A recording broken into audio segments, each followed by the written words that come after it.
Salut à tous, amis parisiens, supporters du PSG, j'espère que vous avez la pêche. Moi pour ma part, je vais très très bien, je suis très content de vous retrouver pour un nouveau débrief. On va analyser cette rencontre qui opposait le Paris Saint-Germain au Toulouse FC, match qui comptait pour la 12e journée de Ligue 1 McDonald's.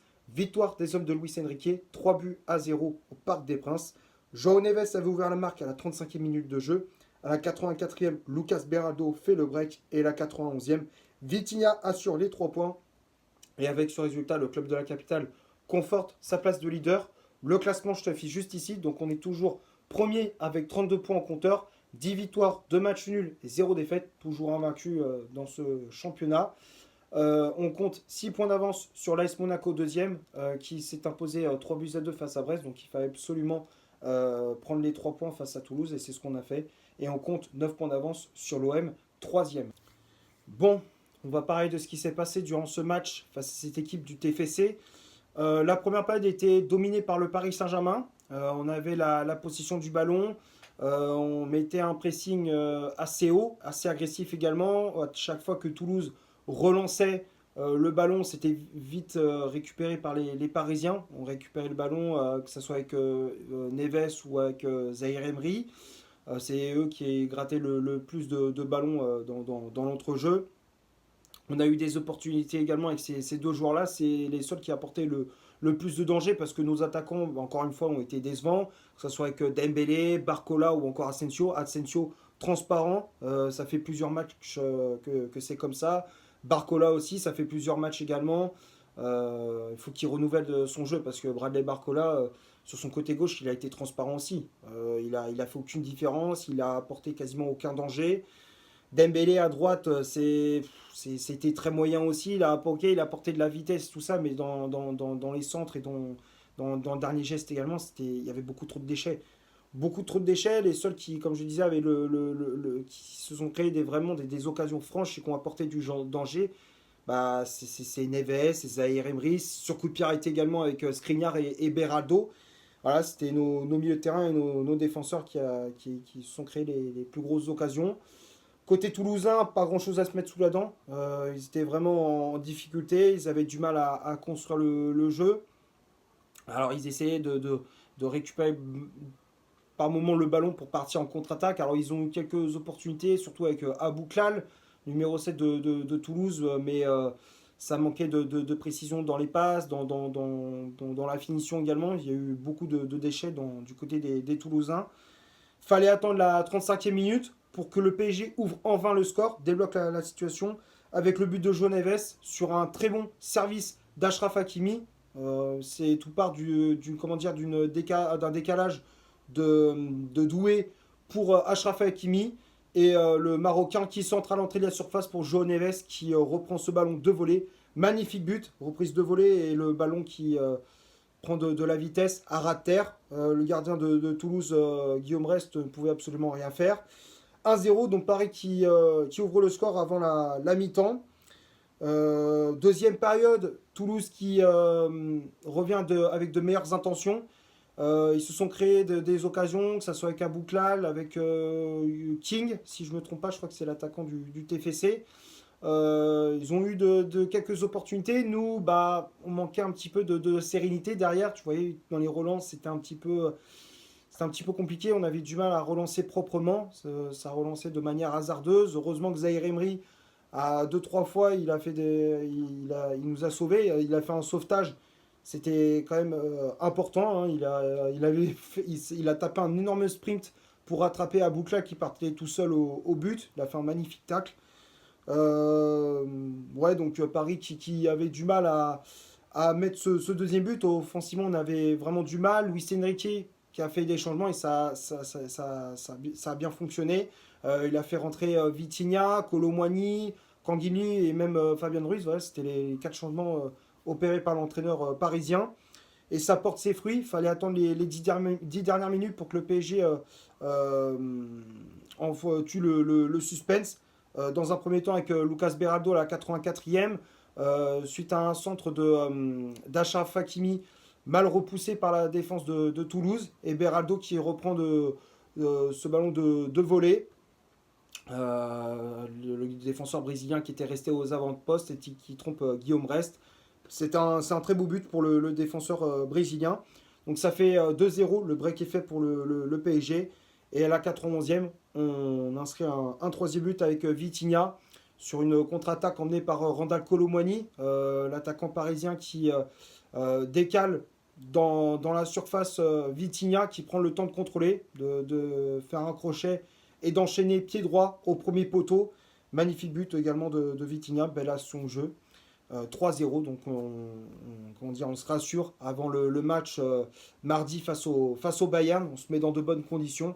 Ce match était important pour se mettre, comme je disais, dans de bonnes conditions, de se mettre en confiance avant le match face au Bayern en LDC. Maintenant, on va passer à la composition d'équipe que Luis Enrique a aligné pour ce match. Le 11 de départ, je l'affiche juste ici. Donc, le système de jeu, il y avait beaucoup de changements au fur et à mesure du match. Par moment, on jouait en 4-3-3. Après, ça basculait dans un sorte de 3-4-3 avec Neves qui jouait piston gauche. Des fois, c'était un 4-2-3-1 avec Désiré Doué en numéro 10. J'ai plus retenu un 4-2-3-1 avec dans les cages Matvei Safonov. Safonov qui était titulaire à la place de Donnarumma, laissé sur le banc par Luis Enrique. La charnière centrale, c'était Milan Skriniar associé à Lucas Beraldo. Les latéraux, Achraf Hakimi à droite avec le brassard de capitaine, Yoran Zag à gauche. Le milieu de terrain, c'était Zaïre Emery aux côtés de João Neves. Désiré Doué en numéro 10. Ousmane Dembélé, milieu latéral droit. Bradley Barcola, milieu latéral gauche. Et en faux numéro 9, c'était l'Espagnol Marco Asensio. Les changements effectués par l'entraîneur parisien. Donc, comme je disais, on a vu l'entrée de Vitinha à la place de Yoran Zag. Donc, Vitinha qui, dès qu'il est entré, jouait au milieu de terrain. Et c'était João Neves qui jouait latéral gauche. Kolo Muani qui est rentré à la place de Bradley Barcola. L'entrée de Kanguini à la place de Désiré Doué. Pour finir, l'entrée de Fabian Ruiz à la place de Ousmane Dembélé. Que dire sur cette compo? Luis Enrique qui a fait tourner son effectif.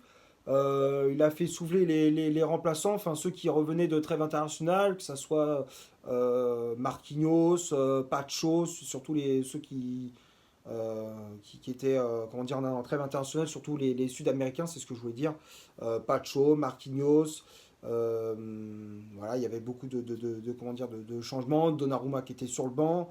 Donc oui, Luis Enrique qui a fait tourner son effectif, il a fait jouer Skriniar en défense qui a été plutôt bon, Beraldo aussi. Donc voilà, pas grand chose à rajouter pour le 11 de Luis Enrique. On va passer maintenant du côté des statistiques de cette rencontre. On va commencer par le Paris Saint-Germain. Les Parisiens ont eu 73% de possession de balle, 7 corners, 12 tirs au total dont 8 tirs cadrés, 2 hors-jeu de signalés du côté du TFC, 27% de possession de balle, 5 corners, 8 tirs au total, donc 2 frappes cadrées, 0 hors-jeu de signalé. Donc quand on regarde les statistiques, c'était à peu près logique. Hein, Paris Saint-Germain qui avait la possession du ballon. En termes d'occasion, on a eu plus que le TFC, c'était surtout en première période. Après, c'est vrai qu'on a fait preuve de réalisme par rapport, aux Toulousains. Après, voilà, pas grand chose à rajouter pour les stats. On va finir la vidéo sur les tops et les flops de cette rencontre. Comme d'habitude, je fais les affiches juste ici, pardon. Donc dans les tops, j'ai mis Matvei Safonov, le gardien russe qui a fait un très bon match, qui a fait un très bon match dans les cages à la place de Donnarumma. Faudrait que Luis Enrique revoie sa hiérarchie de gardien, parce que Safonov, même s'il n'a pas beaucoup de temps de jeu, il est quand même efficace. Il fait quand même de bonnes performances. Encore une fois, il a eu un clean sheet. Il a été rassurant sur sa ligne. Il a fait deux arrêts décisifs en deuxième période. Il a fait un bon match. Les relances au pied, c'était assez propre dans l'ensemble. Pas grand chose. Après le match, dans l'ensemble, c'était assez relax pour lui. Il n'était pas vraiment inquiété. Mais le peu de fois où il a été sollicité, il a répondu présent. Donc très bon match de Safonov. La charnière centrale, Skriniar-Beraldo, les deux, je les mets dans les tops. Très bon match des deux défenseurs. Hein. Skriniar qui a été solide dans ses interventions. Il a gagné quasiment tous ses duels. Les relances, pas beaucoup de prise de risque, mais il a assuré l'essentiel. Il a joué court, propre, efficace. Rien à rajouter pour Skriniar. Beraldo qui a fait un bon match, qui est buteur, qui a fait une très bonne performance également derrière. Il a gagné quasiment tous ses duels, les relances propres aussi. Bon match du défenseur brésilien. Les latéraux, Hakimi et Zag, j'ai préféré la prestation d'Achraf Hakimi qui a été très très bon sur son côté droit. Il a vraiment animé ce couloir avec de la vitesse, de la percussion. Il est comment dire, à l'origine des deux buts. Il est pas sorti ici sur le but de Neves et il est à l'origine du deuxième but parisien, le but de Lucas Beraldo. Donc il a été très très bon offensivement et puis défensivement il a été solide également. Bon match d'Hakimi. Yoran Zak, je l'ai mis dans les flops. Pour moi, il manquait d'agressivité, manquait comment dire, de vigilance dans son marquage. Par moment, il laissait partir dans son dos l'ailier du TFC. Ouais, défensivement, il est passé un peu au travers. Yoran Zag, offensivement, l'a pas trop vu également. Donc ouais, un match un peu compliqué pour le jeune parisien. Le milieu de terrain, Neves, Zahir Emery, les deux je les mets dans les tops. Zahir Emery, pour moi, il a été très très bon. Il fait partie pour moi des meilleurs. Hein. C'est quasiment l'homme du match. Pour moi, c'est pas l'homme du match. C'est plus Neves. Pour moi, Neves, c'est l'homme du match. Mais Zahir Emery, il a été très très bon au milieu de terrain. Il a récupéré beaucoup de ballons. Défensivement, il a été très costaud. Offensivement, il a apporté de la fraîcheur, de la percussion, de la vitesse. Il a toujours fait le dribble qu'il fallait. Ouais, il a fait une bonne prestation, Zahir Emery. J'ai bien aimé son match. Neves également, comme je disais, pour moi c'est l'homme du match. Il est buteur, il a inscrit un magnifique but.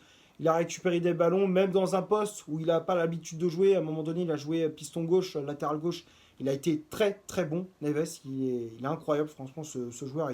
C'est pour moi la meilleure recrue comment dire, du mercato estival de l'année 2024. Hein. Cette année, c'est l'une de nos meilleures recrues avec William Pacho. Neves est juste incroyable au milieu de terrain, monstrueux, récupération de balle, volume de jeu impressionnant. Ouais, Neves, il impressionne. Ensuite, Désiré Doué, je l'ai mis dans les flops. Match assez décevant de Doué qui a manqué de caractère. Il était un peu trop tendre dans ses duels. Par moment, il faisait pas toujours les bons choix. Manquait de prise de risque aussi par moment. Ouais, ça a été compliqué pour Désiré Doué.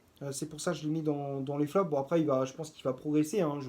Je pense que s'il reste sérieux, s'il continue à travailler sur ses points faibles, il peut devenir un très bon joueur. Ça, y a pas de souci.